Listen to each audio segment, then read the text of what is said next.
जाओ अपना बचवालों के साथ जन्म लो, उनसे सीखो कि क्या होती है एकाग्रता।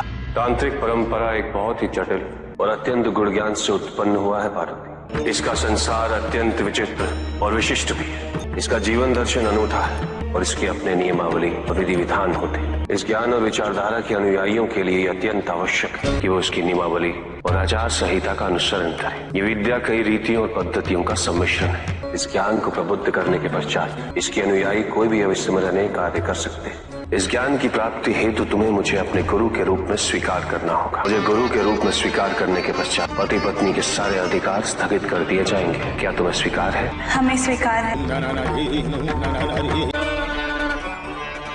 तंत्र विद्या कई भागों में विभाजित। इसमें शीर्ष स्थान भैरव तंत्र का। इस विद्या की प्राप्ति आवश्यक ही नहीं अपितु आगे के ज्ञान तक पहुंचने के लिए अनिवार्य भी। तंत्र विद्या का महाबली शस्त्र है भैरव तंत्र। इस विद्या को प्राप्त करने के पश्चात सूर्य को भी निस्तेज किया जा सकता है। भैरव तंत्र को प्राप्त करने का एकमात्र मार्ग है एकाग्रता। यदि किसी कारणवश एकाग्रता खंडित हुई तो ये विद्या सौभाग्य के स्थान पर दुर्भाग्य के कुछ प्रभाव को उजागर करने लगेगी। आओ अब तुम मेरे साथ मंत्र उच्चारण करो।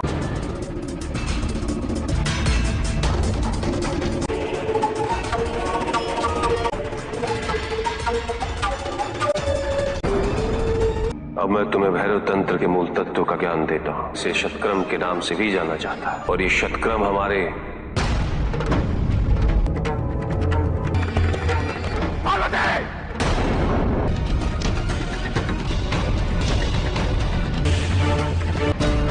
हमें क्षमा कर दीजिए स्वामी। तंत्र विद्या के ज्ञान में क्षमा का कोई स्थान नहीं होता पार्वती। त्रुटि होने के पश्चात दंड को स्वीकारना ही पड़ता है। यदि तुम्हें ज्ञान ग्रहण करने की मंशा नहीं थी तो तुम्हें अधिकार की। ऐसा कदापि नहीं है। हम इस ज्ञान को प्राप्त करने हेतु तत्पर हैं, किंतु हमें स्वयं आश्चर्य हो रहा है कि हम कब और कैसे निद्रा से प्रभावित हो गए। आप कृपया इस ज्ञान को पुनः आरंभ कीजिए। मानव शरीर में इदा और पिंगला नामक दो नाड़ियों के बीच वक्ष नाम की नाड़ी, उसकी 6 ग्रंथियों में पद्माकर के 6 चक्र स्थित हैं। उन्हीं 6 चक्रों को जीवात्मा के साथ परमात्मा का संयोग करना पड़ता है।